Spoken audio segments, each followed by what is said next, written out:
तो चलो स्टार्ट करते हैं आज का टॉपिक जिसका नाम है कॉम्बिनेशंस ऑफ कैपेसिटर्स।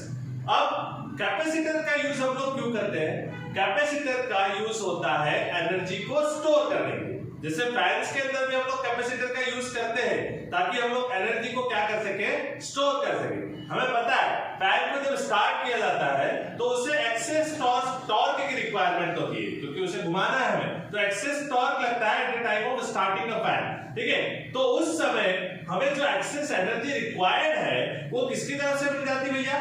कैपेसिटर की तरफ से मिल जाती है। ऐसे ही जब फैन घूमने लगता है तब भी उसे स्पिनिंग मेंटेन करने के लिए कहीं ना कहीं एनर्जी की एक्सेस रिक्वायरमेंट लगती है तो कैपेसिटर उसे देता है। और ऐसे कई सारे डिवाइसेस हैं जहां पर कैपेसिटर का यूज करते हैं।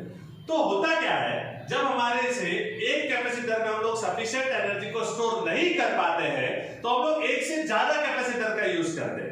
अब एक से ज्यादा कैपेसिटर लगाने हैं तो सर्किट में अगर एक से ज्यादा कैपेसिटर हम लोग इस्तेमाल कर रहे हैं तो उसके कुछ रूल्स होते हैं कैपेसिटर्स को लगाने के लिए। जैसे कि कैपेसिटर्स को हम लोग सीरीज में लगा सकते हैं या फिर कैपेसिटर्स को हम लोग पैरेलल कनेक्ट कर सकते हैं। तो हम लोगों को देखना है कि सीरीज और पैरेलल कैपेसिटर की मैथमेटिकल कैलकुलेशन कैसे होती है। जैसे मुझे पहले हम लोग देखते हैं कैपेसिटर से सीरीज। तो अगर मुझे सीरीज में कैपेसिटर्स लगाने हैं तो सीरीज में कैसे कैपेसिटर लगाए जाएंगे? जैसे पहला कैपेसिटर है, इसका कैपेसिटी C1, दूसरे का C2, तीसरे का C3। अब पहले कैपेसिटर की जो नेगेटिव चार्ज प्लेट है उसको हमने कनेक्ट किया है दूसरे कैपेसिटर की पॉजिटिव चार्ज प्लेट से, फिर इसकी नेगेटिव को इसके पॉजिटिव से, इसकी नेगेटिव को अगले पॉजिटिव से, ऐसे चलता रहेगा और लास्ट में हम लोग क्या दे देंगे? अर्थिंग दे देंगे। तो अब यहां अगर आप देखें तो यहां से आने वाला जो चार्ज है, देखो भाई हमने सीरीज पैरेलल कॉम्बिनेशन पहले भी पढ़े, लेकिन जब पहले हमने पढ़े थे तो रजिस्टर के केस में पढ़े थे, तो वहां हमने एक बात सीखी थी कि अगर पाथ सेम हो तो जाने वाला चार्ज या करंट क्या होता है? सेम होता है। कई बार आपको कई सारे प्रॉब्लम्स भी ऐसे करने होते हैं कैपेसिटर के कहो या रजिस्टर के कहो, जहां पर आपको पहचानना होता है कि सीरीज में लगे हैं या पैरेलल लगे। तो उस समय इस ट्रिक का यूज आप कर सकते हैं कि अगर पाथ सेम हो तो चार्ज या करंट सेम होगी। जैसे यहां पर आप देख रहे हैं सबका पाथ एक ही है, तो यहां पर हम लोग क्या कह सकते हैं कि फ्लो होने वाला जो चार्ज है वो क्या रहेगा? सेम रहेगा। तो हमने ये कह दिया चार्ज कैसा है? सेम। अब हम लोग बात करते हैं पोटेंशियल डिफरेंस की। पोटेंशियल डिफरेंस जो होता है वो डिपेंड करता है पॉइंट ऑफ कनेक्शन पर। जैसे अगर आप पहले कैपेसिटर के पॉइंट्स देखें तो इन दो पॉइंट्स के बीच में कनेक्टेड है तो इसका पोटेंशियल डिफरेंस V1, ये दो इन पॉइंट्स के बीच कनेक्टेड है तो इसका V2, ये इन दो पॉइंट्स के बीच कनेक्टेड है तो इसका V3। मतलब सबका पोटेंशियल डिफरेंस अलग अलग है क्योंकि सबके पॉइंट ऑफ कनेक्शन भी क्या है? अलग है, जिस कारण से हर एक कैपेसिटर का potential difference in series combination अलग अलग है। और अगर हम लोग देखें सारा टोटल पोटेंशियल डिफरेंस तो टोटल पोटेंशियल डिफरेंस यहाँ कितना है? V है। सो मैं यहाँ कह सकता हूँ कि पोटेंशियल डिफरेंस अलग होगा, डिफरेंट होगा, क्योंकि पॉइंट ऑफ कनेक्शन सबके क्या है? अलग अलग है। उस कारण से यहाँ पर पोटेंशियल डिफरेंस भी क्या होगा? अलग होगा। तो एक बात समझने की, चार्ज कैसे है? सेम है, बट पोटेंशियल डिफरेंस कैसे है? यहाँ पर डिफरेंट होते हैं क्योंकि कॉम्बिनेशन आपका जो है वो सीरीज कॉम्बिनेशन है। तो अब हमें क्या करना है? अब आगे चलते हैं इस कैपेसिटर की या इस कॉम्बिनेशन की हम लोग टोटल या नेट कैपेसिटी फाइंड करते हैं। इक्विवेलेंट कैपेसिटी हमें फाइंड करनी है। तो कैसे फाइंड करेंगे? यहां पर हम लोग सहारा लेंगे पोटेंशियल डिफरेंस का। हमें पता है टोटल पोटेंशियल डिफरेंस आपका V है और हर एक कैपेसिटर का किसी का V1, किसी का V2, किसी का V3। सो क्या मैं इस तरीके से लिख सकता हूं V equals to V1 plus V2 plus V3। अगर आगे और भी कैपेसिटर्स रहेंगे तो मैं सीरीज को आगे ले लूंगा। Okay, so V equals to क्या आ रहा है? V1 plus V2 plus V3। अब हमने एक फॉर्मूला पढ़ा था जिससे हम लोगों ने कैपेसिटर की कैपेसिटी फाइंड आउट करी। मैं आपको यहां बता देता हूं कैपेसिटर की कैपेसिटी का फॉर्मूला क्या होता है? C इज इक्वल्स टू होता है Q बाय V। तो अगर मुझे यहां से V का फॉर्मूला बनाना हो तो V का फॉर्मूला क्या बनेगा? Q बाय C बनेगा। अब हमें पता है चार्ज तो सभी में सेम ही जा रहा है, सो जो नेट चार्ज है वो भी कितना होगा? Q होगा। बट नेट कैपेसिटी क्या होगी? तो नेट कैपेसिटी की जगह मैं लिख सकता हूं CS। S का मतलब है भाई सीरीज कॉम्बिनेशन।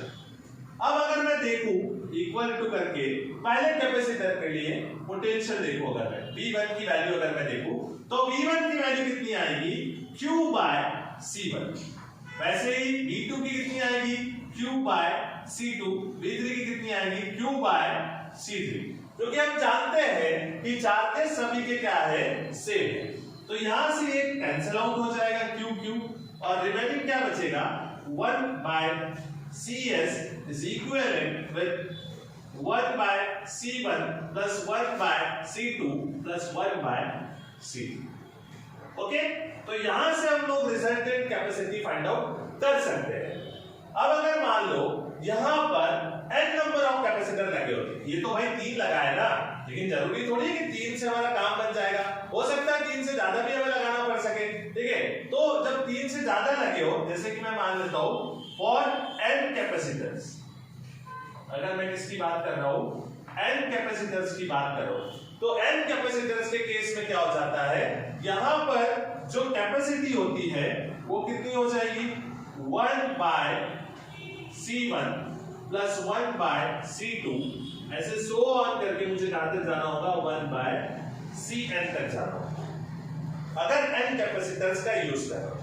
अब यहां पर एक और कहानी बनती है, अगर मैं कह दूं ये जो n कैपेसिटर्स मैंने लगाए हैं उन सब की कैपेसिटी भी सेम है, मतलब क्या मैं यहां लिख सकता हूं C1 is equals to C2 is equals to C3 is equals to C, मतलब मैंने सारे कैपेसिटर्स की कैपेसिटी क्या कर दी सेम कर दी, तब यहां पर जो रिजल्टेंट या नेट कैपेसिटी है वो कितनी होगी, वो हो जाएगी, ये सारे जुड़ जाएंगे तो ऊपर आ जाएगा n, बाय में आ जाएगा C, मतलब अगर मैं लास्ट फॉर्मूला फाइंड करूं तो वो क्या होगा C by N।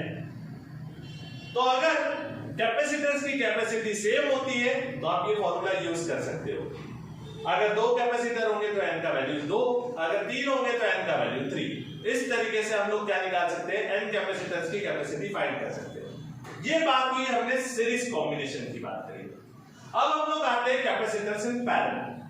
Capacitors in parallel क्या होते हैं, देखिए हम लोग सबसे पहले हम लोग इसमें कैपेसिटर्स को कैसे कनेक्ट करते हैं वो हम देखते हैं।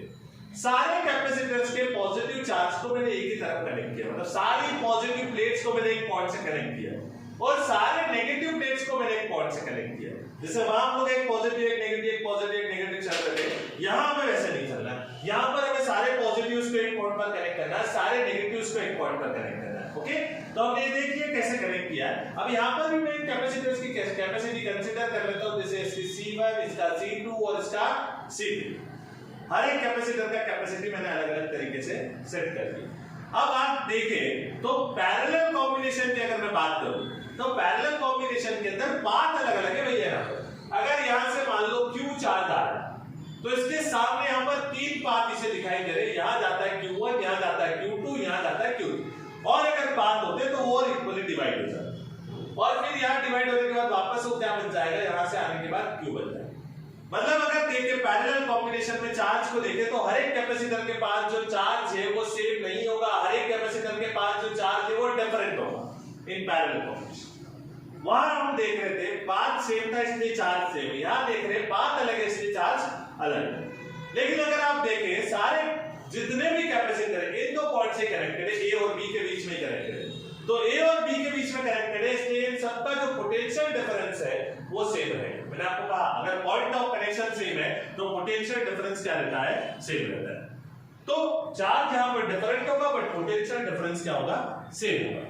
तो अब मुझे यहां पर भी क्या निकालनी है, इक्विवेलेंट कैपेसिटी निकालनी है। तो यहां पर भी मैं वही फंडा यूज करूंगा जो वहां यूज किया था, वहां मैंने पोटेंशियल की हेल्प ली थी, यहां मैं चार्ज की हेल्प लूंगा।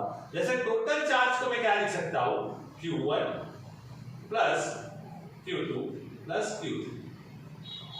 अब हमें पता है इस फॉर्मूले से, अगर इस फॉर्मूले से मैं समझूं और चार्ज की वैल्यू फाइंड आउट करूं तो चार्ज का वैल्यू कितना होगा, अगर इस फॉर्मूले से देखूं तो मैं चार्ज का वैल्यू हो जाएगा C into V, this is the value of charge.